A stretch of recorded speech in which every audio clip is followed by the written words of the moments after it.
Okay, my friends, here it is.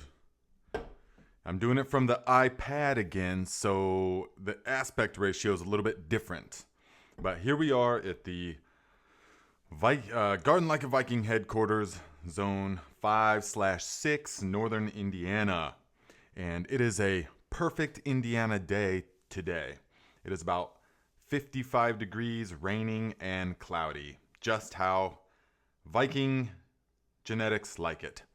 So, let me know where you guys are, what you're growing in the garden, how everything is going for you, um, and let me know what's going on. So, yeah, you'll have to bear with me. I'm using the iPad again, so I'm kind of not really liking it that much. You guys, let me know what you think about how's the video quality. It doesn't look to be very good, actually, and it's really shaky.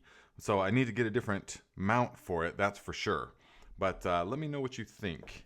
But it allows me to see a lot more of the comments, which is great. So Pam says, yes, I saw David the Good mention Garden Like a Viking. Awesome. That is awesome. And guys, why don't you also go to David the Good's page and say that I gave him a shout out on my channel during my live, and that I would like to visit his ranch sometime and do like a collaboration video. That would be great. What do you guys think? Because me and David the Good share similar philosophies about feeding the soil, and the soil will feed you. Now he's got totally different parameters as far as he is in like the tropics. He was in, I think, Costa Rica. Now he's maybe in Florida or like deep Alabama somewhere totally different growing zones, but the philosophy is the exact same. So that would make a great collaboration, wouldn't it? So we could go to his ranch and we could check out all of his stuff and we could make some collaboration video. I love doing that kind of thing. So if you guys want to see that, let me know, and then let the creator know. Even other people like, well, there's other people around here. There's what is the one that is right over in Ohio? It's a female, and she is why can't I think of the name? Okay, well, it'll come to me. But I think we should do a collaboration as well. So put the bug in their ear. Yeah? Spinster Mountain says, I like David the Good. I just bought a couple of his books. Nice. That is a great way to support a creator. And there will be a Garden Like a Viking book coming before long. The time is almost here where I'm going to focus all my efforts on writing the book. Because right now there's still tons of stuff. Because I just got back from Tennessee, as most of you know, and there's tons of stuff to do in the garden because we haven't had a frost yet. It's actually a late frost. And so we are going to harvest sweet potatoes. We're going to harvest peppers, smoke the peppers. We're going to be doing gardening with Jenna. Exactly. Yes, that's the one I was thinking of. Thank you, CyberCert. Jenna. So put the bug in her ear. Say, hey, Garden Like a Viking said it'd be great to do a collab, because she's in Ohio, I'm in Indiana. I would come to her farm, no problem, if she's open to it, you know? So, because it's, let's see, Scott Miller says, looked like you had a blast in Tennessee. Oh man, had absolutely blast. A great time, always a pleasure. It started out as a consultation, last year. He hit me up and was like, hey, Nate, I got this many acres, and I got a family of 6, and I want to produce as much of our own food as possible. We got cows, chickens, now goats. So can you come down and help us out? And so I was like, well, absolutely I can. And we came down and made a plan, because it's typical. And how many of you guys know? Growfully with Jenna. That's right. I knew it was something like that. Growfully with Jenna. And so how many of you guys know, like, the people that want to start big gardens and stuff, and they're real enthusiastic, and they're like, yeah, we're going to grow all of our own food. And they till up this huge plot, and then they plant a bunch of stuff, and then they have really good intentions, and they keep it nice and weeded for like a few weeks or maybe even a month or two, but then eventually, boom, gets completely overgrown. So, okay, let me see if I can turn off these notifications. That's irritating. So it gets completely overgrown and overrun with the weeds. And that happens to all too many of a well-intentioned gardener. And so for that reason, we have to We have to develop the plan. The weed pressure is unbelievable. I mean, it's unimaginable to most people, especially once you let it go that first year. Once you let the weeds go to seed, that's it. You're done. I mean, as far as they will be there forever. And if you don't do something, you will just have a weed garden, not the good weed, the garden of weeds. So that's what happened to them. And so it came down there last year. We got the plan, we implemented it, came back in the spring, and we did the green manure thing. And then he had an amazing year. As far as I'm concerned, that's pretty much ideal. I mean, there's definitely going to be improvements over the coming seasons, but as far as first year like that, very little weed pressure. They said they hardly spent any time at all weeding. You just had to pull some from the holes, and there you go. And tons and tons of harvest. So that was the main problem, was that they just couldn't keep up with all the harvest, which that's a good problem to have. Yeah. Jerry Bates, he knows. He says, amen to the weed pressure. Yeah, similar kind of situation there. And it's totally contrary to the organic gardener's sort of instinct to use landscaping fabric and plastic mulch and stuff like that. But we have to, the objective is to grow food, as much food as possible, in the way that nourishes the land and the soil. Now, if there was an alternative to the plastic, which there is, but it requires a lot more work and a lot more hands involved, a lot more people. Organic mulch is, of course, the way to go. But there's very few people in this type of society that have that time and that amount of energy to put into it. And so the plastic mulch, like you've seen from the last video that I made, can be very beneficial, guys. Very beneficial. So let's see here. What are you guys talking about? CyberCert says, thinking of scaling back a little bit and definitely simplifying after biting off more than I could chew this year. Thank God for all the rain, because I did not have time to water my crops that much. Yes, that can be good and I recommend that to a lot of people as well. So this year, if you're looking back and you're saying, whoa, man, that was a lot of work. And even though you had a lot of space and even a lot of plants, maybe you didn't get that good of harvest, because it's all about the harvest.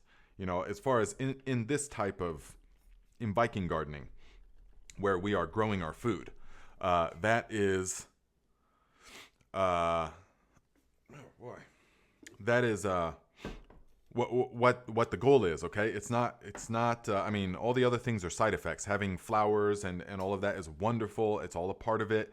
Nourishing the soil. That's what we're doing, of course, so that it will be more fertile every year. But when it comes down to it, we have to get the harvest. And so look here, guys, some glass gem corn. Look at that. Yes, this is from Tennessee. We planted a bunch of the glass gem corn, and it did pretty well. It did really well. There's a few things we're going to adjust for next year, of course, and that's going to give us an even better harvest. But they've got way like 20 times this much. And this is going to be ground and made into corn grits. I make like a corn grits. Oh, man, it's so good. Maple syrup, butter, or maybe just honey and butter. Ooh, yeah, I like my grits sweet. You can have them savory. Sometimes I do, but boy, I'm really into the sweet grits. The only sweeteners I use is honey and maple syrup. So it's, that is, yeah, you can't really see it. But this stuff is beautiful, guys. Super beautiful, super packed full of nutrients. The indigenous cultures in the Americas, all the way through to North America and South America, used to rely heavily on the corn. Corn was life to them. Everywhere there was the indigenous people, the corn was being grown and utilized, because it's a marvel of nutrition and of growing. It's packed so tightly in there perfectly. It's so condensed, and boom, you can shuck it. This will keep all winter long, so long as you keep the rats and rodents out. This will keep all winter long, and that is what we want in a situation where, especially in a pre-industrial situation, and what many of us say will be a post-industrial civilization, where there isn't reliable refrigeration and freezing and all of that kind of stuff. Many of you, like Pam, are already experiencing that in South Africa. Blackbird Schoolies. Oh, yeah, he knows. He's in the South. Says, no sweet grits. What, you don't like sweet grits? Is that not how they do it in the South? I thought they did. I like it with a lot of butter. Yeah. So, but you would know. You are in the South. So, let's see. Harvesting Faith says, how do you make grits? I'm a northerner and have never had them. Yeah, most people in the North never have. But I'm not sure. I mean, the Southern people will know, like, what they do traditionally. But it doesn't really matter. I mean, because I know how I do it. And I just essentially grind it. I just put this stuff, guys, in the Vitamixer as I need it. So put it into the Vitamixer. There's a link in the description to the Vitamixers that I use. And yeah, you can get a mill. That would be great as well. If you do a corn or a flour mill, those are great. They can be very laborious. Let me just tell you, we used to have one on the mountain. And they can be very laborious, but they're good and they don't require electricity. So, but what I do is just put in a handful or two into the Vitamixer and powder it, and it comes out like very pretty fine. And so then I just boil it for about 10, 15, 20, I forget exactly how long. I never really timed it, but I will just boil it until it becomes like a thick sort of thing. And then I just put the butter on top. I let it sit for a while, kind of like oatmeal, kind of like you would cook steel cut oats, similar to that. And then I'll put a thick slab of butter and the honey, and then sometimes a little nutmeg, maple syrup, or nutmeg and cinnamon. I know some of you Southern people are just that sounds blasphemous, I'm sure. But yeah, that's what we're doing. That's what we're doing. Let's see here. Ms. P says, Nate, how do you keep your corn from being pollinated by wind blowing over those mega GMO cornfields? Yeah, I know. Well, down there is no there's hills, sort of mountains, and there's hills and stuff. So that really helps to separate. And they don't have the flat open space like we do, where they just grow oceans of GMO corn and soybeans. But I actually don't think I'll have to double check on this. I'm not positive, but I don't think that the pollen from the GMO corn is viable. I don't think it has to self-pollinate. I will have to check that. If someone could confirm that, that would be great. But I will double check that and make sure. But I think it bypasses all of that, because they're not going to, yeah, they don't want any open kernels. Just me, who are you? What's up, my friend? Just showing them a bag of this beautiful corn and talking about how I make the grits. How do you guys make the grits? Because, I'm just a northerner. Let's see. Julianne says, grits, salt, pepper, lots of butter, and grated cheese. Okay, so that's a totally different experience than what I'm talking about. I'm talking about a sweetness, but I will definitely try it that way. So a lot more savory than salt, pepper, and cheese, huh? Krista Brashier says, hi, Nate from Washington State. Yes, we have weather similar to you guys today. 55, cloudy, overcast, kind of raining, wonderful. Kathy says, I joined Instagram to show pictures of my electroculture fruit tree hanging on the ground, so heavy with fruit. Yes, tag me in the pictures, please, so that I can see exactly what you're talking about, my friend. Okay, what's the tea? Are you prepping says, what's the tea for the day? The tea for the day is, it was last minute, so I was like, oh no, I forgot to make tea. And so I just boiled water, went outside, and picked a huge thing of sage, put it in there with some honey, and poured the water on top. That is what we did. So it's just pure sage. It's wonderful, actually. It's really good. Oh yeah, still blazing hot though, because this cup keeps it blazing hot. I mean, unreasonably hot for an unreasonable amount of time as well. It's a very unreasonable cup. Old Town says, red eye gravy on grits with ham. Okay. Sounds good. I'm going to have to experiment more then. Look to Nature says, Stallard bean recipe video coming soon. Okay. Yes. Stallard beans. Yes, guys. That recipe video will be coming soon. Look. bag full of the mother Stallard beans. Super delicious. But guess what? This is going to be the last year that I grow the mother Stallard beans. Not because they're lacking in flavor or anything else, but because they do not run through the bean sheller. And for me, that's a deal breaker. Even though they're my favorite bean that I've ever had, as far as taste-wise, if they don't run through the bean sheller, for me, that's just a no-go, because I have to be able to run it through the sheller. Now, a lot of people saw the short that I just made about the bean sheller, and they're like, oh, that's great, but my method of shelling beans is just sitting around the fire shelling beans, or sitting around with my family shelling beans. And that's wonderful. I mean, that is the way to do it, of course. If you have that capability, that is great. But how many people you know, even those people that shell them by hand, how much beans are you really shelling? You know, are you doing enough for a couple meals throughout the winter, or are you shelling like I typically like to have a 5-gallon bucket full of dried beans going into the winter time, because that way it can make beans all winter and into the spring, and you'll still have it in the hunger gap. So if you're talking about hand shelling a 5-gallon bucket of beans, you are talking about a serious amount of work, of time, not so much work. But yeah, and that's great. You know, you can do that by hand. But for me, that bean sheller, man, those rattlesnake beans, we had a whole tote full, and it just jamming them into the bean sheller, and just ding, ding, ding, ding, ding, ding, ding, ding, ding.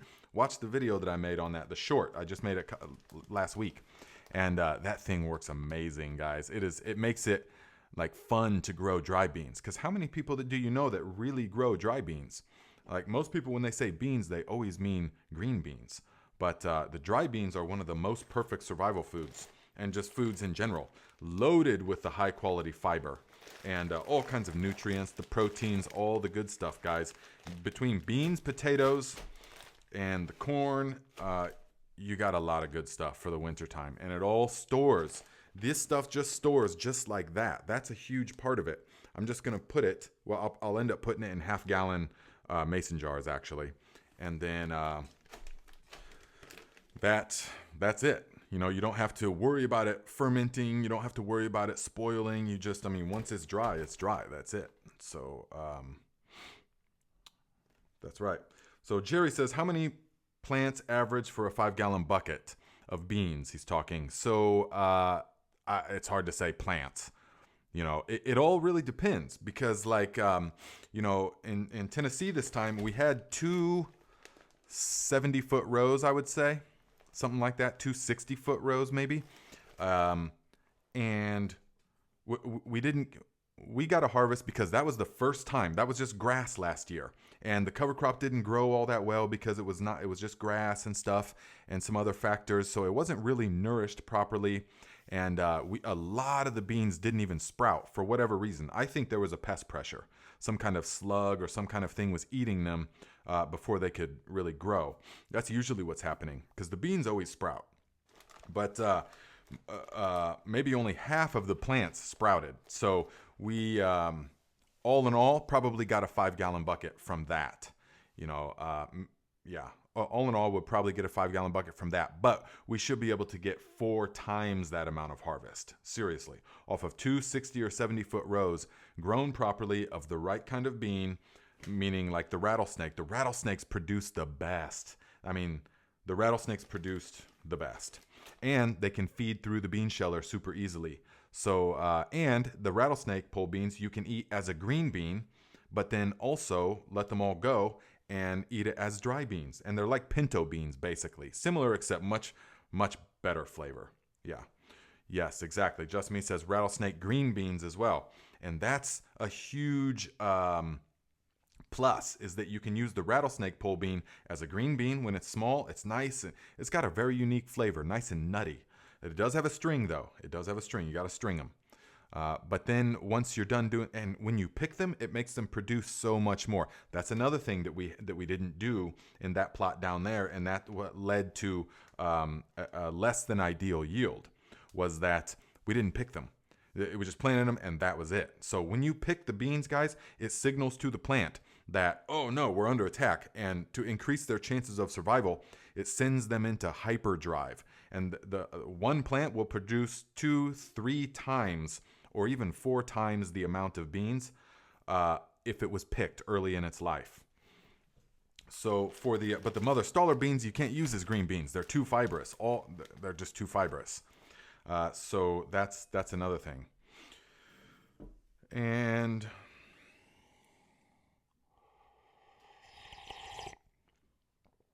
yes, someone said that before. My rattlesnake beans sucked to the seeds when they dried, not rattling. Yeah, that's not what they mean by rattlesnakes. Because all beans do that. But also, yeah, we had a lot of them do that down there as well. And I feel like that has to do with insufficient nutrients. Because the pod didn't grow as big and thick and vibrant and fibrous as it would want to. Let's see. There was a question by Val. I want to make sure I get to that. Dale Kornatzer says, new subscriber here. Your videos are amazing. I'm 64 years young and have gardened off and on most of my life. But this is the very first year I have used 0 chemicals. North Central Kentucky. All right. Congratulations, Dale. Very good. And that is opens up a whole new world. For most people, once they realize that, wait a second, you mean I don't have to buy fertilizers, chemicals from the store, and I can make it all myself? That's like an epiphany. That's totally paradigm changing to a lot of people, especially if they learned from their grandparents who were like, new old school, or like, what I mean by new old school is like, my grandparents, no doubt they put on, 16 fertilizer and stuff, those kind of stuff that we now has come out that is terrible, detrimental, disastrous for the soil, the ecosystem, the soil food web. It's like heroin for the plants. All that's coming out now. Just kind of like everyone used to smoke cigarettes, but then, even in the doctor's office, the doctor would recommend, I've seen old commercials and stuff of the doctor recommending, well, for a sore throat, you need this such and such Camel menthols or something like this. And I'm thinking, man, but that's because they just didn't know. And they were being attacked. Of course, that was being put on them by the tobacco companies, but they also just didn't know. But now they know. Now people know. And it's very rare that you see people smoking now, comparatively. And doctors don't smoke in the office anymore. And so it's going to be the same. And it is already coming out. It's going to be the same. People that are using Miracle Grow in their garden and stuff, that's going to be seen like smoking was back then. Like, I can't believe we were dumping those chemicals all over the soil and pouring poisons onto our food and then making it, and then trying to eat, pouring poison on the food. Thank you, Mom Computer. Yes, Ms. P, $4.99. Thank you for the tip, my friend. Says, Mom got us to eat cornmeal mush by calling it Golden Sunshine Cooking Cereal. I like that. Well, that's a lot more appealing than cornmeal mush.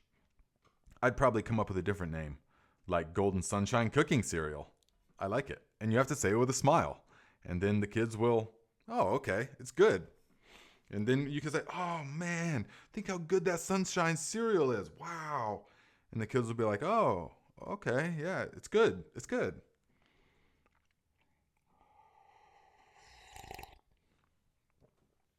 Yes. Let's see here. What was the work from home dog mom says grits with butter, salt, and cheddar cheese is how I grew up eating them. I tried sage and honey tea from past life for the first time and it was 10 of 10. Yes, I'm glad to hear that, my friend. It is a wonderful tea. Tea blends are really good sometimes, but sometimes you just want the tea itself.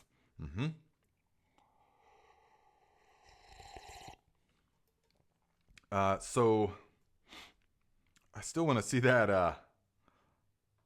Okay, Val. Garden Like a Viking. Hey, Nate. What should I do with my ginger in Zone 7, high desert of Arizona? The weather is supposed to be mild next week, but you never know at 4,500 elevation. Okay, so the ginger. Mine is still outside. Mine grew crazy this year after the one that I put in the full sun too early just got scorched. But the one that was in mostly shade, it did amazing. And it was mostly shade. I mean, it only got a couple hours of sunlight, direct sunlight, each day. And it's done amazing. I mean, the thing, it's like a bush, and I'll show you guys. And the rhizomes are popping out of the ground. So I can't wait to take that and I can't wait to take that and make the kimchi out of it. Yes. So the question was, though, what do I do with it? Now, a lot of people are going to say they like to overwinter it and stuff, but I don't really get into overwintering stuff because, yeah, you can nurse stuff along, so it's all kind of like, you can nurse it along a bit, but there isn't a need to, because if you do it right, if you start it up right, then you'll have vibrant stuff in the springtime, new vibrant stuff. Now, that being said, ginger is something maybe I will. I mean, listen, I just said I don't really do that, but ginger is a thing that I might try that from, because typically ginger has been the very first thing you want to start. You have to start it way in advance, except the issue was this year, the ginger was so big, but I guess it's turned out. I mean, because remember, ginger doesn't even start producing rhizomes until 4 months into its growth. So, yeah, I mean, if you have a tent or something, then definitely you can overwinter it. But I use it all. I preserve it in the form of kimchi, definitely. And just me, $20. Thank you very much, my friend. I appreciate your continued support. It's fantastic, both financially and energetically and spiritually. Thank you. Says just water the garlic. Yes, good, because we just planted the garlic down there. And don't let me forget to talk about the garlic here. I got some cool stuff to show you. But yeah, so we just planted the garlic down there. We planted it about finger depth. And then we put about 3 inches of chicken litter over the top of it, fresh out of chicken litter with the cedar shavings. So it's going to be pretty potent. And we put that on top so that it will have plenty of nourishment. Now that is going to probably still sprout. It'll be about this tall. In a couple of weeks, you'll see little things about like this tall. But it's mostly putting down roots. And that's very important. Val, no, I have not tried dehydrating ginger yet, but I definitely will this year. You are right. And so the ginger is mostly putting down the roots, but then in the spring, so it'll go dormant over the wintertime, and then in the springtime, it's going to grow very vigorous. It's the first thing to come up in the garden is the ginger. But what's really important, just me, is to water. You have to set up those sprinklers because you already got the rain, so it's already broke dormancy. You don't want those to sprout and then dry out, and then they're going to die. That's the worst thing. So get them sprinklers set up and give it at least, every couple of days, every few days. If it's not raining there, then I would hit it with that just until you see the leaves start to appear. And let's see here. Mom Computer says, regarding corn cross-pollination, in Montana, Monsanto took over farms by proving their GMO corn pollinated the farmers' crops. In court, they won their entire farms and put the farmers on the streets. Okay, yeah, that sounds right. I mean, that sounds like I've heard that. So, okay, so GMO corn can cross-pollinate. I just have not had an issue with it. Or maybe I have and I don't know, but yeah. This stuff, yeah. It's just unfortunate all the way around that we have to even think about that. That's what's unfortunate. So the Krista says, did my garden very different this year. If weeds were edible for humans, I left them. The button weeds were huge, made nice ground cover and extra feed for our retired sows. Okay, nice. Yes, if the weeds are edible, yes, you can leave them, definitely. But most weeds, guys, you're not going to be getting the calories from it. So remember, first we want to focus on growing the calorie crops. And the calorie crops is going to be potatoes, sweet potatoes, beans for drying, dried beans, corn for drying, grinding into cornmeal, Johnny cakes. I'll show you guys how I make all that stuff. Even things like the green beans, those are calorie crops, you know, and they grow really well. And these are the Kalima green beans, guys. I highly recommend them. Super delicious. And that even once they get sort of big, this is like a French type green bean. Nice long and thin. But even once they get kind of big, they're still tender, which is awesome. And that's what we want. So, yeah, can these. Yes, Dano the Mono, I have grown yard-long green beans, definitely. They're like an Asian heat-loving green bean. They're very good. They don't can well, though, for me, but they do taste good fresh, definitely. And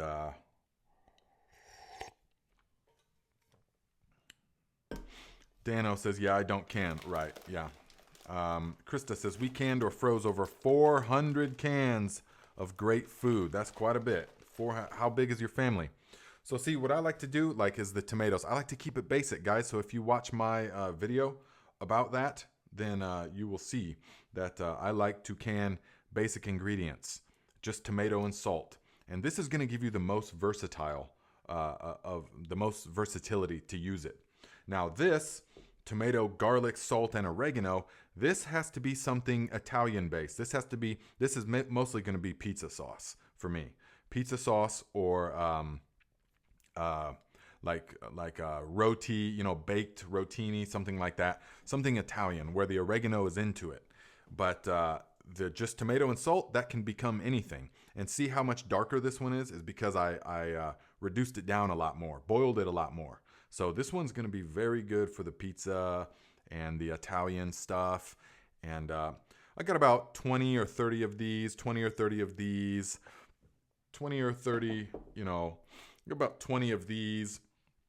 Because for me, I'm not trying to can a bunch of stuff to last 5 years into the future. I'm really only trying to can enough to last over the winter. That's what it's all about, is lasting over the winter for me. And so, because there will be a next growing season, and the earth always provides. And so we will grow our stuff next year. And so I don't do like 75 cans of green beans unless I'm going to eat green beans constantly. But having them once or twice a week, you know, is good. And we figure that the time, it's going to be about, you know, 20 weeks, give or take, where things aren't really growing. So if we have about, you know, 15 to 25 cans, that's going to be enough. And this stuff, you know, the tomato stuff, you know, if we have once or twice a week, that's going to be perfectly fine in a pasta. If we have, you know, beans once a week and then some kind of cornmeal, corn grits or something once a week, that's how to do it. And then we'll have like sweet potatoes and then microgreens, guys. We will be growing the microgreens and the mushrooms this year. So we will supplement with all that stuff. Do you see how we do it? So, Susan says, eat the chickens. Oh, yeah.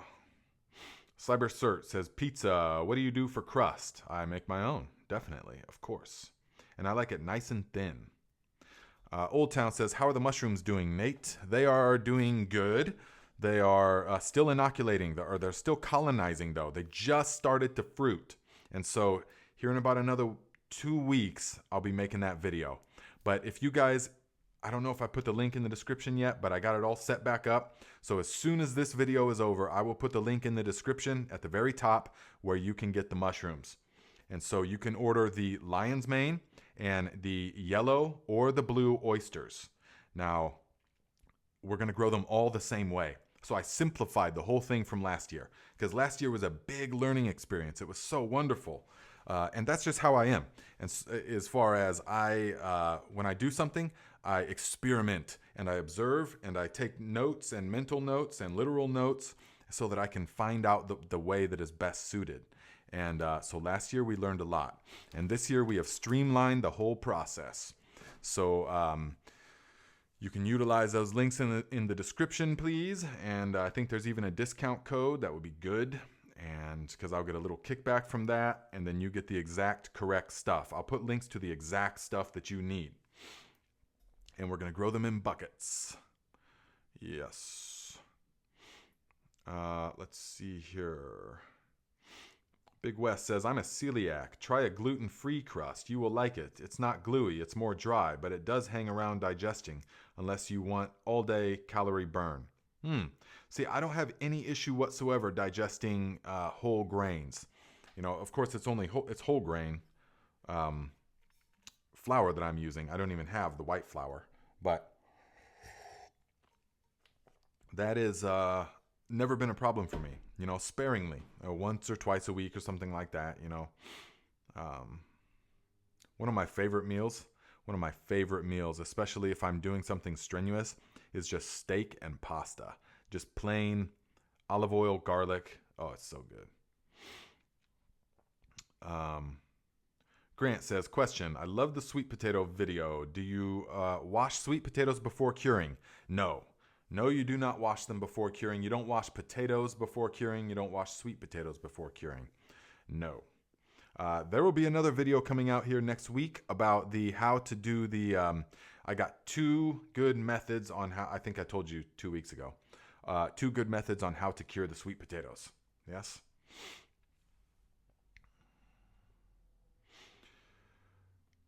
And let's see. Ms. P says, Luca, there is no magic to quitting smoking. You just have to make up your mind to stop. You have to control your impulse and redirect and believe in yourself. You are strong. Ms. P, there we go. If you guys want to talk about that kind of stuff, every Monday at 10:30 a.m. Eastern Time, we do a live Q&A on the Thrive Like a Viking channel. And we talk about exactly how to do that. And I know from firsthand experience that exact topic. So, yes. Brian says, my first ferment came out great. Waiting for the red sauerkraut, about another week to go. Thank you for the knowledge, my Viking friend. Yes, Brian, you are very welcome. Waiting for the red sauerkraut. Oh, yeah, red sauerkraut. Check this out, guys. This is my mom's first year. My mom grew this, okay? Her first year growing cabbage. I don't know if if you guys watch my Instagram story, Big West says, I forgot who I'm preaching to. You all have healthy constitutions for the most part. Yes, that's true. Yeah. I mean, to most people, though, what you said about the gluten-free is probably very accurate. But, my mom, I set up if you guys have watched I have a video on, one of the first videos I made called Grass to Garden in One Day. And that was me setting it up for my mom. Now, we have since switched to other pots, but the only nutrients I'm using are the Garden Like a Viking granular nutrients, because I'm in beta of all of it, you know. So I've got all different kinds of plots that I'm testing out for people, or for the nutrients. And in hers, all we did was add, at time of planting, copious amounts of the Viking granular nutrients that I am making. And then one time during the season, we top dressed with some. That was it. No liquid fertilizer, no compost tea, no nothing. And her garden was amazing. I mean, absolutely astonishing tomato plants. Astonishing. They were better than mine here. And they were pretty much the biggest, healthiest tomato plants I've ever seen.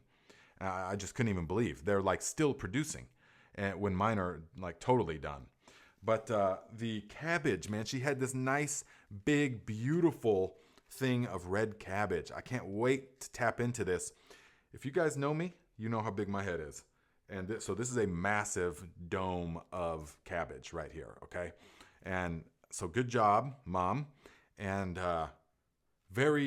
no pest pressure on it because it was so healthy that it could defend itself. It had everything that it needs. And so this is going to be turned into some red sauerkraut. I mean, and it will store in the crisper for several months. 2 to 3 months it will stay there. And yeah, so it's going to become some red kraut. Just wanted to show you guys this because this is what is possible when a plant has everything that it needs. No JDOM anything from this, okay?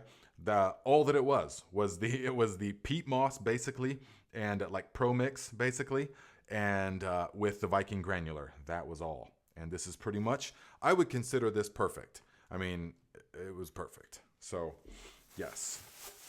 That is what you can get when a plant has everything it needs. That's why I'm showing you guys this, because when the plant can defend itself. And so really, people want to spray their stuff with so much, even the JDOM stuff. You only want to use that if you have to. And if you have to, you also want to take that opportunity to say, okay, what in my system is not completely perfect? I mean, how can I adjust it? How can the plant be healthier? Because if the plant is totally thriving, then it just, it outgrows. It produces the secondary plant metabolites like we talked about, previously. Becky Knight says, what is Viking Granular? It is a granular fertilizer that I developed over many seasons in Northern California, growing, high stakes gardening. So I tweaked it a little bit, changed it a bit, made it slightly less expensive ingredients. Had to do away with some of the high phosphate guano from the South Sea, but other than that, changed some certain things. And it's got like 17 different ingredients in it. It's dry, granular, and it's everything the plants need as far as nutrients. It's got minerals. It's got all the NPK, all the CA, all that stuff. But I'm going to eventually be selling it. So that's not something I'll be making a video about, because, you gotta have a business as well of some kind. So in the future, that will be available for purchase. But I'm just making sure that it's 100% as amazing and effective as it was in Northern California, which it is. I mean, of course it is. It's plants. They will do the same thing. So, but I'm going to test it out. That will probably be available the season after next, because it's the logistics of figuring out how to make it or figuring out how to ship it. Because I ship some to you guys. To ship a 5-gallon bucket, 40 pounds, it is $75 to ship it. But I still did it because many of you wanted it. You wanted it. And for some people, gardening like this, it's about trying to shave off every penny that they can, which is great. And so you make all your own fertilizers yourself. You can do it all for free. But for some people, they have some money, but their focus is to grow the most nutrient-dense food that can possibly be grown themselves. And so they don't mind spending the money. And for those people, that's what the Viking Granular is for. But is it totally 100% necessary? No, you can make it all. You can make all this stuff yourself as well. I mean, that's all the videos on the channel show you exactly how to do that. So, Elizabeth Hendricks, my friend, hello, says hi there from New Hampshire. Hello, my friend. Let's see. Obinda Ekombe says, hello, Nate. How organic is sulfur, caustic soda, and caustic potash that are used by JDOM Organic Farming System? Well, that's a good question. And that's why I don't use any of it really unless you have to. But when we say organic, I suppose we can mean, and what JDOM means is it is 100%. Every ingredient in JDOM pesticides is 100% allowable by every organic certification board that there is. So the USDA certified organic, that allows all that stuff. And we can look at them deeper and we can see that these ingredients, the sulfur, the sodium hydroxide, the potassium hydroxide, all of that stuff breaks down very readily in the soil and turns into basically a fertilizer. And so especially the JDOM wetting agent turns into a potassium supplement. And because it's in its base simple form to be broken down by the microorganisms. So yeah, a lot of people get hung up on that. Well, how do you think it's organic? You're spraying drain cleaner on your plants. Yeah, I get it. But at the same time, if you're infested with slugs and you're not going to get a harvest, spraying, let's not call it drain cleaner, let's call it sodium hydroxide instead. You're spraying that on the plants. And if you understand chemically how this works, then, which took me a long time to understand, you will understand that it's very simple to break down, and it breaks down quickly. That's why they have to be applied. The organic stuff has to be applied so often. That is one of the downsides, is that, harsh chemical stuff, you just spray once or maybe twice. But the organic stuff breaks down so fast and becomes benign that you have to apply it over and over. Yeah.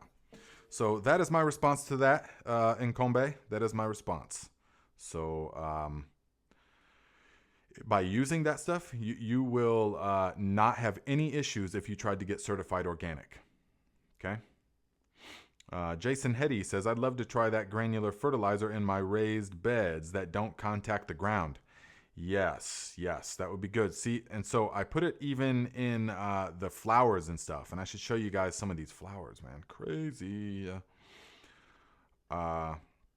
Old Town says, Nate, do you grow herbs inside? I will over the wintertime.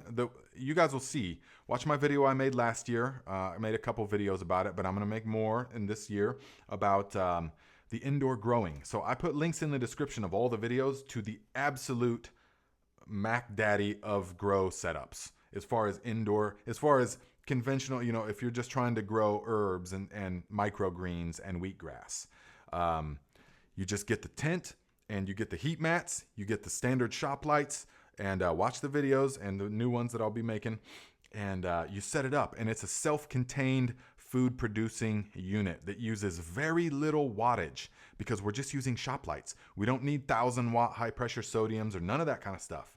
We're just using, and I show you how to choose the right shop lights and stuff, and LEDs, it's very simple. And so yes, that's what we will use, and we will grow different kinds of microgreens all winter. We're going to grow microgreens, wheatgrass, and cilantro probably because it's very easy. I might grow some shijimisa, but microgreens is where it's at for the inside because they don't even have enough time to get a bunch of problems, and that's important. Because no plants want to grow inside. And so the longer time that they're inside, the longer chance of having issues. Naturally by Darla. Hello, my friend. Says, wanted to say hello. Love your videos. Any advice for gourds wanting to make usable bowls? Now, I do not have any experience with gourds. I've never grown them because, well, they don't have a very good food value for me. But I can tell you for sure that they will grow just like any other plant as far as they will be an expression of the soil. And so make sure it has nice thriving soil, lots of nutrients, lots of bursting with microorganisms, and then that will work. Okay, so that will work as good as any other thing. Let's see here.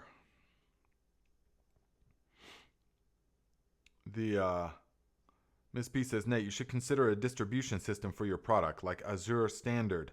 Maybe they would collaborate with you. Yeah, I will need something like that probably. There's so many things that are like going on, writing the book and gotten to find the right publishers and all that kind of stuff because I'm not self-publishing that book. There's no way. Looked into it. There's just no way. So I'm going to find the publishers and getting that all happening. But then also I'm getting the Amazon store happening so that there's just a one click. You guys can see all the stuff that I use. Everything that I use will be on that store. And so if you want it, it's there. But there was a thing up here. Was just me. Another donation, $10. Thank you, my friend. Says little brown goat died also and burying them today. Sad. Yes. Died on its own? It died on its own. But yeah, I can't say that I'm surprised because, man, it was not doing good. It was just not recovering. And despite the mobile vet that came. So, yeah. Hello, Tara Roberts. Yeah, that's unfortunate, but you can turn it into compost. Definitely, you can turn it into compost. Ideally, you would bury it beneath one of those squash beds. I mean, if you could, even though we've already put the manure on it, that would be the most full circle of life. Bury it deep under one of those squash beds, let it decompose all winter, and then plant the Tahitian melon squash on top of that in the springtime. Oh boy. Mathidicus says, got 30 pounds of cabbage fermenting at the moment. Pretty stoked. All right. That is a delicious, sounds delicious. Yes, everyone, make sure you give the thumbs up, my friends. If you're watching it and you can, go ahead and give the thumbs up. So let's see here. VA Green says, will your granular fertilizer be ready by spring? Not for commercial distribution. I just don't see it. There's just so many things going on. Let's see. 3Puff Pass says, did granular nutrient work through the veg and flower stage of the plant? Yes, it did. It works through the veg and the flower stage. But see, here's what I had to this is what I had to reformulate, because when I was using it in Northern California, that we wouldn't have as much nitrogen-based stuff in there. Depending if it was like light dep, so we're getting 2 runs. So it's light dep is like a combination between indoor and outdoor. It's like greenhouse. We pull the tarps and all that. But the full term, yes, we would use this stuff. We would top dress, but we also applied several tea. I mean, we were constantly applying the teas, the aerated compost teas as well. And also at the end, one plot was JDOM only, and so we would apply all of the JDOM things as well to that. But I tweaked it a bit for the home garden, because for the home garden, it's not a big deal if there's if there's nitrogen deep into the flower and bloom stage. But if you're growing the certain plants, you don't want nitrogen in the bloom, far into the bloom and flower stage, because then you get them larfy, fluffy blooms, flowers that nobody wants. So you want, by withholding the nitrogen and pumping up the potassium and phosphorus and the calcium, and late in the game the sulfur, then you're going to get them fat, dense flowers full of the odoriferous resinous oils that you want and everybody wants. So Melanie says, have you thought about starting a co-op with people to make your products and to keep reinvesting in your co-op and the people there to make it cheaper for others to buy your product? Man, that sounds wonderful. I mean, yeah, that sounds great.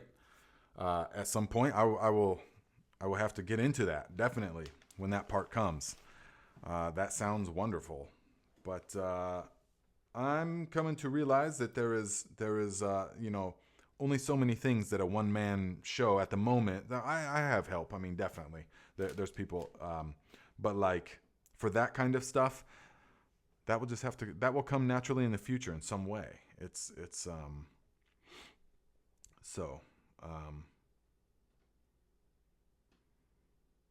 see here. Big West says, question, can I compile a list of biochar teacher channels and pop it in here, Nate? Respect for the channel before I do that, sir. Thank you very much for asking. I'm not sure compile a list of biochar teacher channels and pop it up here. Yes, you can. Now, I may have a different opinion and different experience than those people, so I don't know them. I can't say that I would that I endorse any of that or that I agree with any of that. That would just be these other people's opinion and their experience. But maybe my experience is different. I don't know.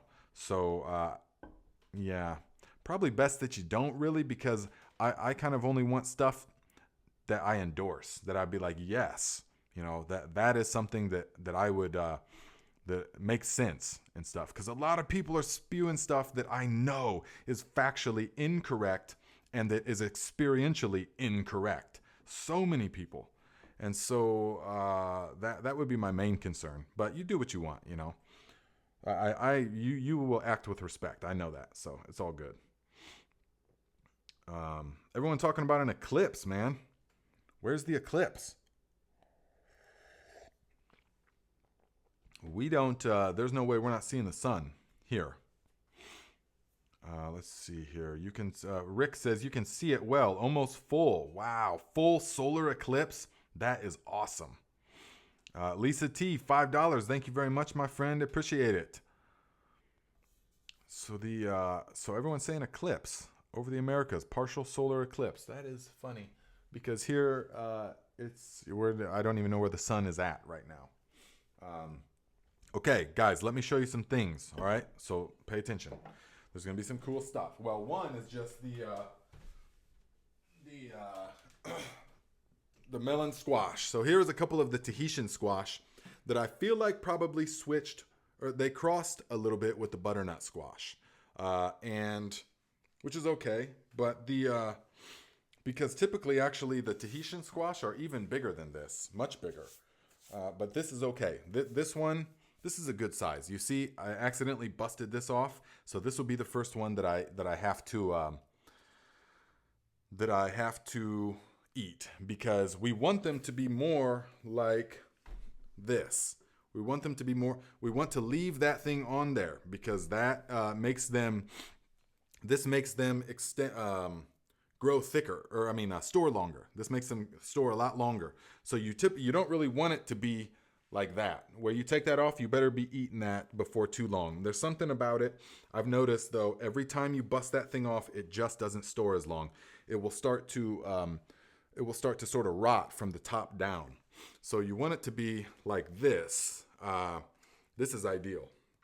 So the plant died back several weeks ago, and these have been out in the sun, just curing. Just the whole plant died down, and now they have cured, and their skin is nice and hard, and these things are nice and heavy, maybe 20 pounds, something like that, and these are going to be delicious, guys. These are going to store all winter long. Now, the wonderful thing about these is that you see this neck? This is basically a butternut squash, except with a massive neck. And so it's still got the same, right here is the seed cavity. This is the Tahitian melon. Here is the seed cavity, okay? And so, but this, from here up, is solid flesh. That's what's amazing, guys, is that it is solid flesh. So you can you can take part of this off and use it as you need it, and then leave it on the countertop, and it will form like a skin over the top, and it will still stay good for another couple of weeks. So here's what I do with these is I will cut this off, and then one night make a stew with it or something, make a soup with it, and then maybe a couple nights later cut off another section of it like this, roast it, make it sweet like candy, and then take the other section or the whole thing, scoop out the seeds, and cut the rest of it in half, and then bake it in the oven. And so that is what Peter Hoffman says. The eclipse is outside, Nate. It's outside. Yeah, I get it. I get it. But it's rain. It's foggy here. So oh, great. Jenny texts me. She knows that I'm doing the live. So why don't you shut your phone off? Come on. So here is what we do. Yep, and we have these. And guys, once these are cured, these will store all winter long. This is what you grow for the hunger gap, okay? The hunger gap is the time between late winter and early spring when all of your stuff is eaten up. Your potatoes and all that stuff, they've started to sprout again. All your supplies are pretty much dwindled, and you're tired of all the stuff that you have, all the cans. So you're really tired of all that. But so that's all gone by the wayside. But the stuff in the garden has not started yielding yet. That's what they call the hunger gap. And so these will still be good at that time. These and sweet potatoes will still be good, no problem, during that time. And I feel like I'm gonna start petting it. I feel like I have my cat in my hand or something, So yeah, these things are just a marvel, guys. If you've got chickens, grow Tahitian melon squash. Feed them the Tahitian squash flesh and the seeds. They're loaded with beta carotene, and they will help to make the yolks orange, which once I get the land, guys, I'll be doing all this kind of stuff as far as videos on all of this. I'll be experimenting and getting exactly which is the right thing to grow and feed to the chickens. Because I was a part of all of this in the mountains in Northern California, but it was never like my call, it was not my operation. So I'll be doing it. It'll be like a quasi new sort of adventure. So it'll be great.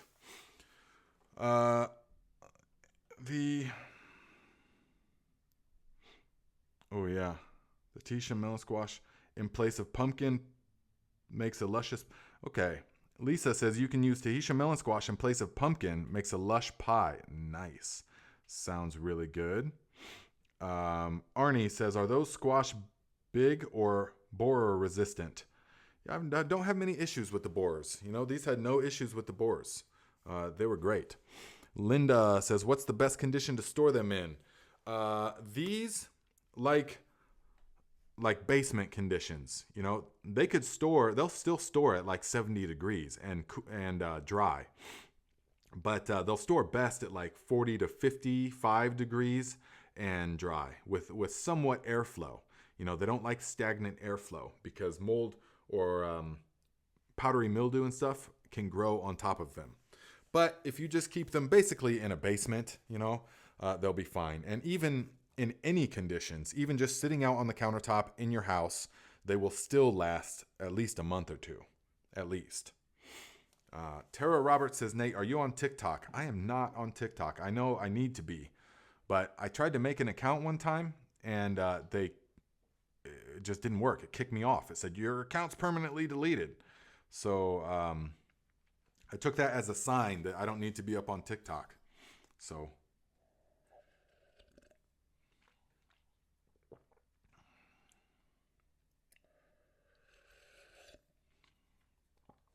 yeah, guys, here's the Tahitian melon. This is what they should look like, give or take. And I'm telling you, these are somewhat small. These are like, meh, but they're nice and healthy, and they're super heavy and dense. So these are going to be delicious, okay? And it was our first time growing on that plot. So the nutrient gain wasn't 100% intact, but it will next year. Maybe they'll be bigger, but you don't really need them bigger than this. I'm just saying they can get twice this size. It's unbelievable. So, and I know that because I've grown them. I mean, I've grown the ones that people were like, these are absurd. You know, these are like offensive looking. I mean, they're like that much bigger and like that. But I'm totally 100% happy with this. I'm happy with this because these are going to store. And really, how much, I mean, you really only need like 4 of these over the winter time. 4, maybe 6 or 8 of these over the winter because you don't want to make yourself sick on squash. But they're so full of nutrients. I mean, vitamins, minerals, enzymes, cofactors, the beta carotene, all kinds of good stuff. And you need that middle of winter. I mean, that's how nature does it. These storage things, it's amazing. When you study nutrition and human physiology and then all of this kind of stuff, what's in them, then you see that like these provide exactly what the human body needs in the middle of winter. And this is very important. And so this is just meant to be eaten. These are the storage crops, like the beans and the corn and the potatoes and the sweet potatoes that are meant to be eaten over the winter. The leafy greens, gorge yourself on that kind of stuff all summer long. Fruits, all that kind of stuff. You know, eat it definitely during the summertime.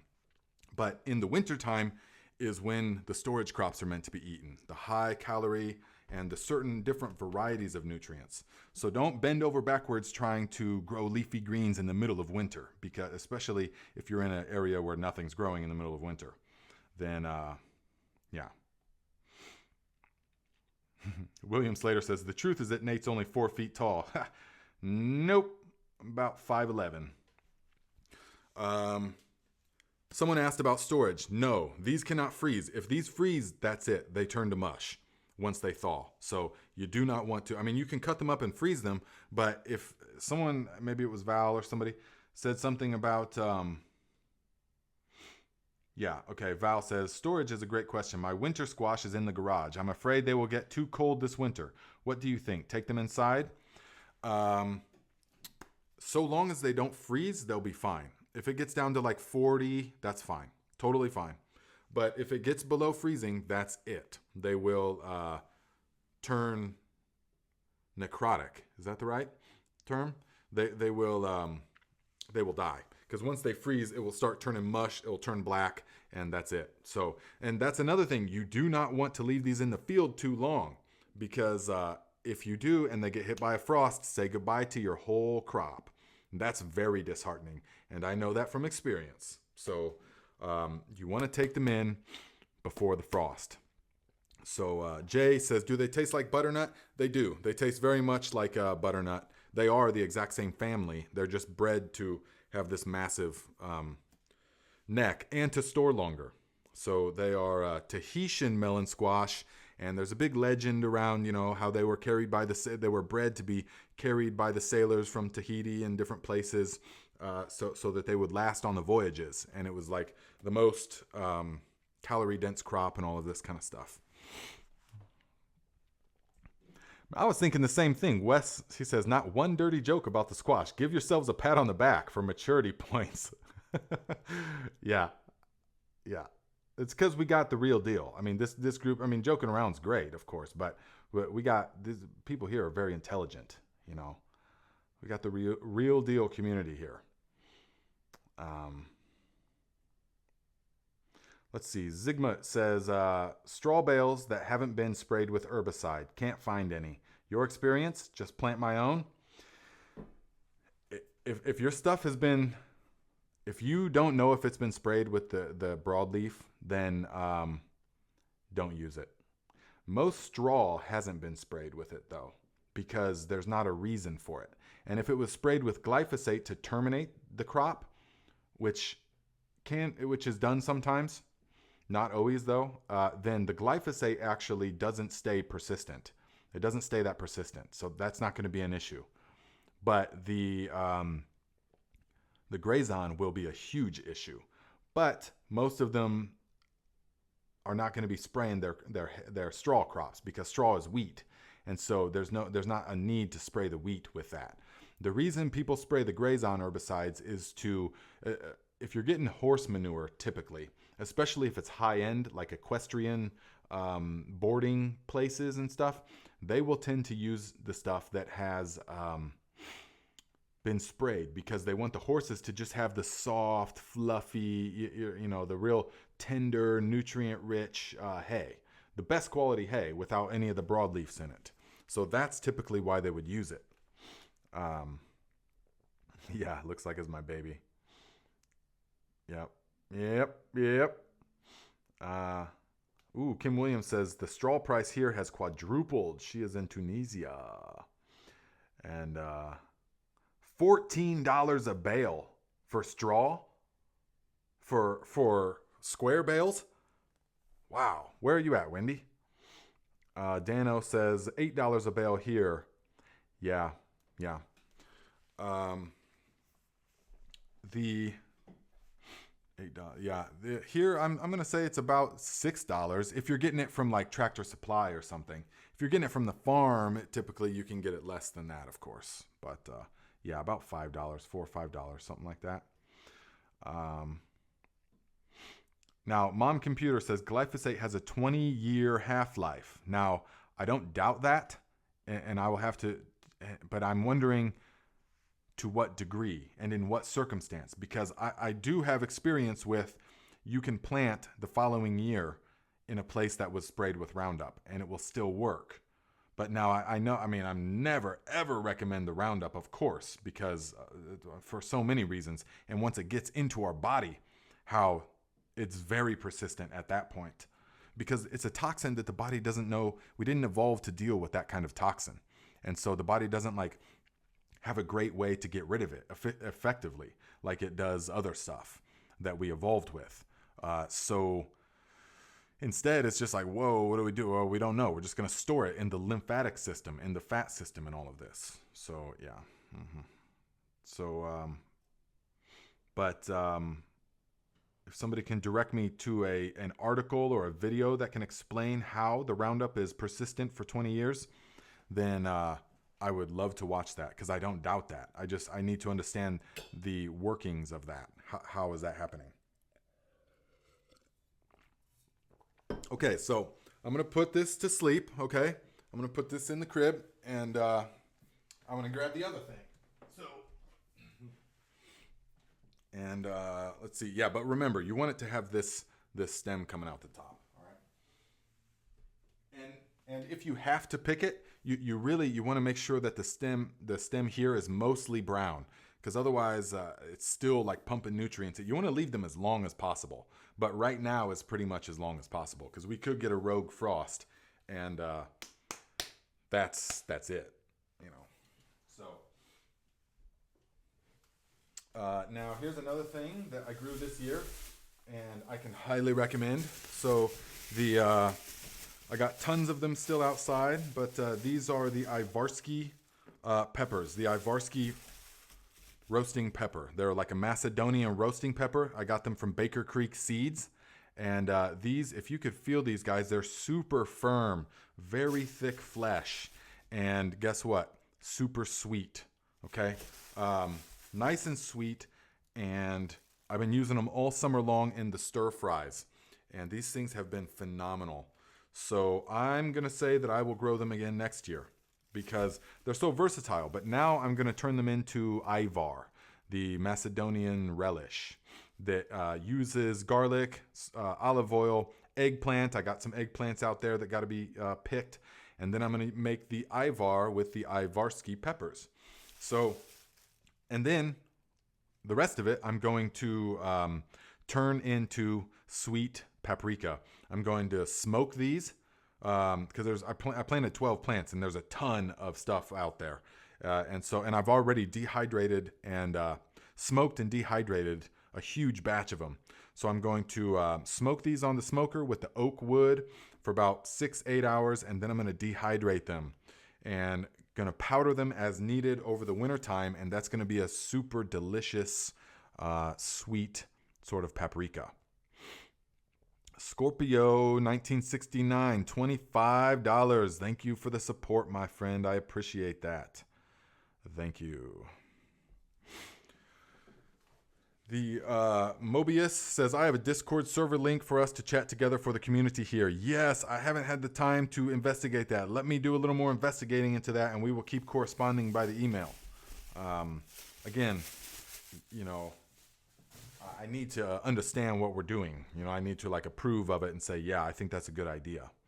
Or no, let's not do that, you know, one way or the other.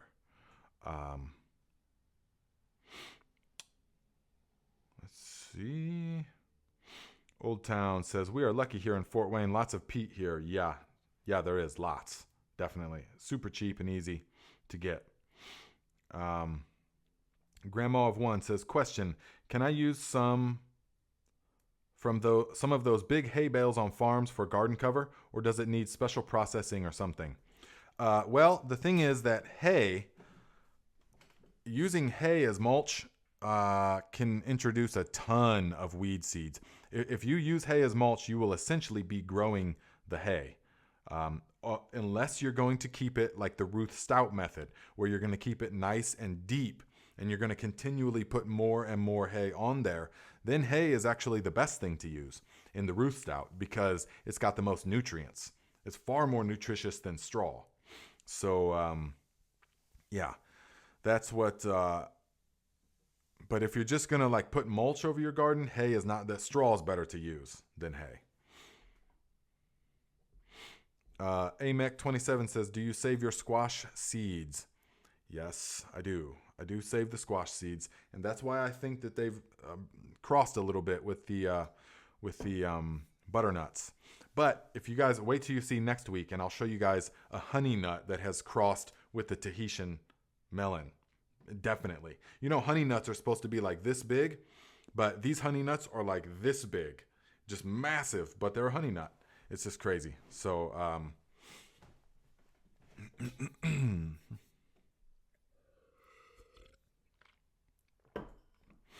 William Slater says, that's why straw costs more. It's just better. It's just better for most things, yes, in the garden, yes. But it is much more nutritious if you're doing the Ruth Stout. And I know this from several years of experience. That was the whole temple garden was just Ruth Stout. And so if somebody asked, 8A says, 8A says, voting yes to a Discord channel. Yeah, do you guys know what Discord is? And what do you think? Should we create a Discord channel? So I still got to figure out what that is, but what do you think? Would that be helpful to you guys? If we did a Discord thing. And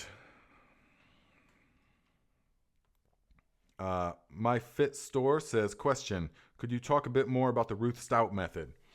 Sure. Yes, the Ruth Stout method is a wonderful method. Wonderful method. If you have the access to the appropriate level of organic matter. It's essentially a deep mulch system that where you, the way I started mine was the season before I got like 8 of those massive round bales of hay, and I rolled them out onto just grass, onto just, it had just been pasture, it had just been grass mowed for decades. And so we just stopped mowing it. I let the grass grow nice and tall till it fell down. That's what you want to do. You don't want to mow it because then it can poke up through the stuff. And so I laid that down super thick, 3 feet the year before. And then by the springtime, it had composted down till it was like this. And then I just went in there, scooted aside, and the earthworms were there by then. The microorganisms were there. All the grass was killed off. And it was like a layer of compost. It had turned a nice black material. And then I just scooted it aside, planted into there. And it was wonderful because the soil right inside of the, under that layer was nice and soft and fluffy. Whereas the soil right on the other side where the hay wasn't, was just rock hard Indiana clay. So it was wonderful. And I planted right into there, and then you add more. You just keep adding more. That's all you do. You never till, you never weed, you never do anything. You just add more organic matter. So the best way to do this, and we just implemented this at my uncle's garden that we have out there, and he was like, I just can't believe, because I got him I got a bagger for the lawnmower, and was like, you got tons of grass, so let's utilize the grass clippings. And he wasn't a believer at first because it doesn't seem like it would make sense. But after you do it for a while, then he was like, whoa, okay, this is the only way to do it. It totally suppresses the weeds completely. And if weeds come up, you don't pull them, you just bend the grass and the weeds to the side and add more organic matter. And it just composts down and it becomes nice and soft and fluffy. It fertilizes. It's a wonderful method. But the thing is that you have to keep the grass unbelievably thick. And you have to keep it far out from the plants. You can't just have it right around the plant. It needs several feet really of space on each side of the plant to really help to conserve the moisture. You don't have to water a Ruth Stout garden for most places. Not here, you don't. So yeah, it's wonderful. I could do a whole thing on Ruth Stout. So yeah. Mom Computer says, Nate, you've created your own squash. You got to name it the Squash Like a Viking. That's right. That sounds good. Okay, Beach by Repeat says, please get a Discord. It's a great tool for communicating. Okay, well, it sounds like you guys are into it. So Mobius, yeah, we'll continue to email and I'll figure out more about it and we'll make that happen. Yes. Okay, Harvesting Faith says, my husband has Discord for his video games and really enjoys it. All right, good. Papa McMuffin says, it would be nice to ask any garden question in the community at any time. Yes, it would be. It would be.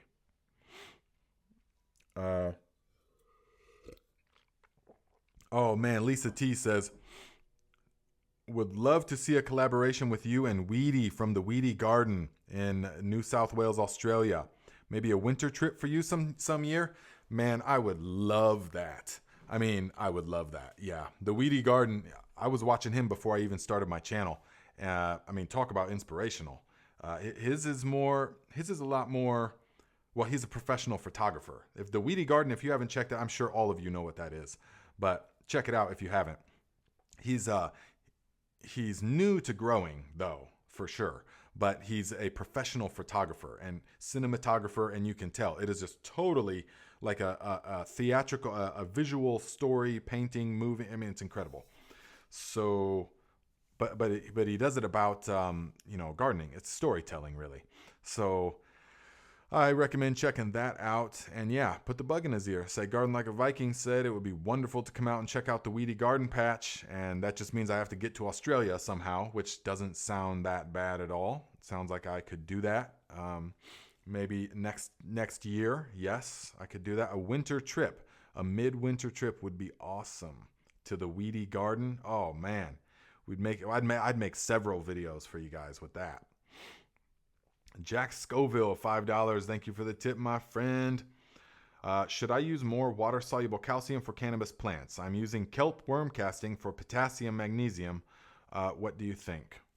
So the plants are going to want the calcium. It depends on what kind of water you're using. But the plants are going to want the calcium, yes. So I would add the water-soluble calcium, definitely. It depends, if you're doing living soil. So the thing with the cannabis is that you want to make sure that you're not crossing chemical fertilizers with natural fertilizers. You never combine the two because they work by totally different methods.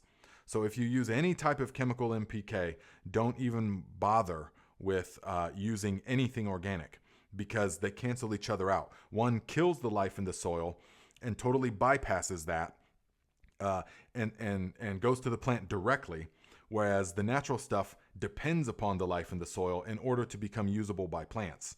So that's a big thing. That's a big difference. So if you're using any chemical NPK, just keep using that. And I'm talking like for indoor stuff. Well, outdoor as well, but mostly indoor, So, but if you're not, and if you're just using all organic stuff, then really what's most important is what you put in the soil. You want to make the appropriate amendments into the soil and then let it all cook down, compost basically, and then put it into the pots. That's how you want to do this. And then you just will add the aerated compost teas with certain ingredients. And that will have, if you do the soil properly and you cook it properly, then that will have all the calcium that the plants will need. That will have everything that the plant would need because you're going to use a good sized pot as well, or a grow bag or a grow bed or whatever it is. But so if you're growing with living soil in the organic way, you want to really, most of the stuff has to come from the soil. And that's going to be most important. So I could go on and on and on about that.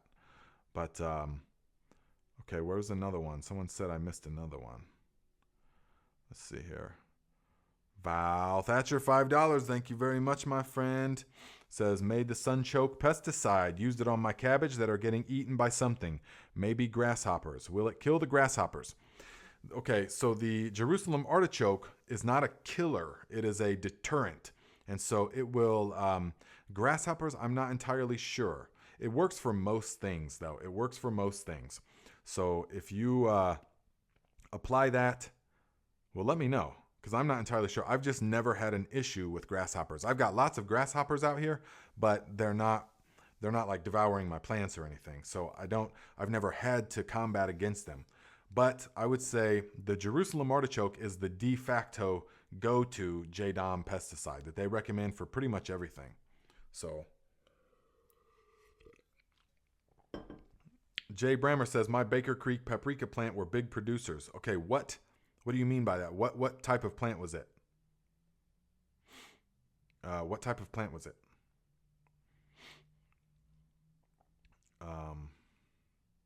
So let's see here. Oh, I'm way back. $20. Thank you very much, Mick. I appreciate your continued support, my friend. Do you got a question that I could help with? Let's see. Okay. So look, guys. I get so many questions from you guys about what type of garlic am I growing. Okay, Jersey Girl says, how do you spell the name of the peppers, these peppers from Baker Creek? The name of these peppers is Ivarski. AJVARSKI. Something like that. AJ, yeah, it's not typical spelling. Ivarski. It's to make Ivar, AJVAR, AVJR, something like that. Ivar is what the dish is called. So you could look up how to make that. But if you go to Baker Creek Seeds and you look up AJV, then you will, yes. William Slater says, M.I. Gardner has a great granular fertilizer called Trifecta. Yes, he does. And I really like that. I've never used it, but I like the fact that he promotes his own stuff. I feel like that's important. And I feel like, because you have to believe in your product if you're going to be putting your name on it and putting it out there. Yes, thank you, Lisa T. That's how it's spelled. That's right. Ivarsky Sweet Peppers. So yeah, the stuff from, but of course, in my opinion, my stuff's going to be even more potent because they didn't, they just didn't have the pressure of the high stakes gardening like I did. You had to perform. It had to be amazing, or else. So I feel like that kind of pressure can create a diamond, if you know what I mean. So, yeah, of course mine's going to be better, probably. But, guys, so Elizabeth sent me the Mighty Mustard, which is going to be great. I'm going to use that for like a forage for a friend. I'm going to use it as a forage crop in the springtime because this will not overwinter. So we are going to plant this Mighty Mustard mix as a good cover crop, and it could be a good green manure crop for your heat-loving plants if you wanted. But yeah, so we're going to plant that. You can't plant that now because it will be killed off in the winter. But what we are going to plant is some crimson clover, and we're right on about the line where you don't want to plant any more, any further north, you don't want to plant crimson clover. What you want to plant instead is going to be organic mammoth red clover. So this mammoth red clover I'm going to plant at my mom's probably this evening. And this is going to be really cold hardy, -40 degrees, something crazy like that. And it gets a lot bigger than the Ms. P says, my gardener just put out a video about lowering your expectations for your garden. Maybe he needs Nate's fertilizer. Ooh, maybe I'll send him a jug of the Viking Newts.